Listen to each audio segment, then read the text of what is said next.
Hello बच्चों, let's read the question. Question says match the following two columns.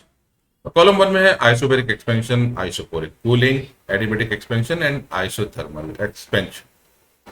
तो पहला हमारा आइसोबैरिक एक्सपेंशन है और कॉलम टू में दे रखा है work done is greater than delta U, that is change in internal energy. Work done is less than change in internal energy.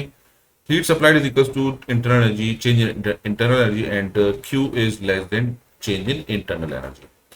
तो प्रॉब्लम को सॉल्व करने के लिए सबसे पहले हम रिकॉल करेंगे आइसोबैरिक एक्सपेंशन में हमें मालूम है जब हम एनर्जी सप्लाई करते हैं that is d Q, it should be equal to d U plus D W.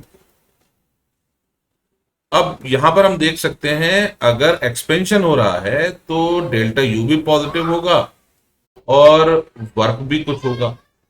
इसका मतलब D Q is greater than D U as well as d Q is greater than d W.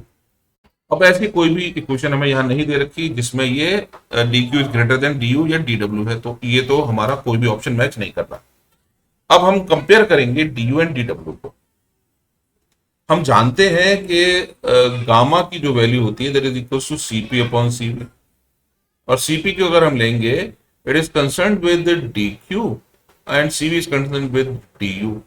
तो d Q को हम लिख सकते हैं यहाँ पर d U plus D W divided by d U. तो ये क्या हो जाएगा, it is equal to 1 plus D W by d U, यानी d W by d U is equal to gamma minus 1। अब यूजुअली गामा की value जो हम देखते हैं मोनो डाई ट्राई के लिए it is lying between 1 and 2, तो इसका मतलब this value will be less than 1। तो इसका मतलब D W will be less than D U, यानी work done will be less than change in internal energy. यानी हम नॉर्मल सिचुएशन में बात करिए तो नॉर्मल सिचुएशन में ये हमारा लेस देन 1 होगा, तो W is less than D delta W. इसका मतलब आइसोबैरिक एक्सपेंशन में हमारा जो आंसर मैच करेगा एक करेगा क्यू। अब आते हैं आइसोकोरिक कूलिंग पर। आइसोकोरिक प्रोसेस का मतलब V is equal to constant. तो अगर वॉल्यूम कांस्टेंट, अच्छा हम ये यहां पर बात करना भूल गए, आइसोबैरिक का मतलब pressure is equal to constant. तो आइसोकोरिक में V is equal to constant है। अगर V कांस्टेंट है इसका मतलब वर्क डन तो हो जाएगा जीरो, वर्क डन होगा जीरो, और हमें मालूम है D Q is equal to होगा D U plus D W. तो वर्क डन जीरो हो जाएगा क्योंकि V कांस्टेंट है, इसका मतलब D Q is equal to हो जाएगा डी यू। एक तो ये बात हो गई। तो आइसोकोरिक कूलिंग में d Q is equal to हो जाएगा डी यू, यानी Q is equal to d, तो इसको बी का हो जाएगा आर, एक तो हो जाएगा आर। और क्या हम बोल सकते हैं, क्योंकि कूलिंग हो रही है तो change in internal energy will be negative, यानी टेम्परेचर इसका डाउन होगा। अब इसका मतलब मैथमेटिकली अगर हम देखें तो वर्क जीरो है and zero is obviously greater than the negative value, यानी it is greater than T U या it is delta W, delta U से बड़ा होगा। तो एक आंसर हमारा पी भी मैच कर जाएगा, तो एक होगा पी और एक होगा आर। अब आते हैं एडियाबैटिक एक्सपेंशन पर। एडियाबैटिक एक्सपेंशन में क्या होता है, एडियाबैटिक एक्सपेंशन का मतलब है हमारे पास डी क्यू की वैल्यू जीरो हो जाना। तो चलिए हम पहले ये देते हैं, D Q is equal to zero, यानी D U is equal to minus D W. तो D U is equal to minus D W हो जाएगा। इसका मतलब क्या हो गया, इसका मतलब अगर हमारा वर्क पॉजिटिव है,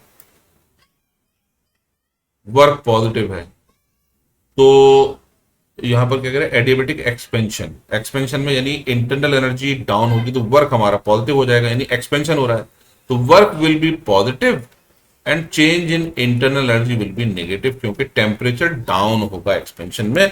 सिचुएशन हमारी कुछ ऐसी हो जाएगी, यानी ये ऐसे जाएगा P वर्सेस V ग्राफ। तो clearly W is greater than delta U।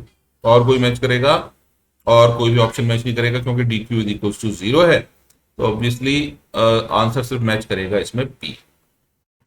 Isothermal expansion, isothermal expansion में हमें मालूम है कि चेंज इन इंटरनल एनर्जी, यानी चूंकि टेम्परेचर कांस्टेंट है तो change in internal energy will be zero, यानी delta Q is equal to delta U हो जाएगा, सॉरी डेल्टा डब्ल्यू हो जाएगा। And clearly delta W is greater than delta U है। तो इसका भी जो मैच करेगा आंसर सिर्फ पी करेगा, क्योंकि ये हो नहीं सकता, delta Q is equal to delta U हो नहीं सकता, delta Q is less than delta U हो नहीं सकता। हमारा आंसर जो मैच करेगा वो answer 2। I hope you understood the solution. Thank you.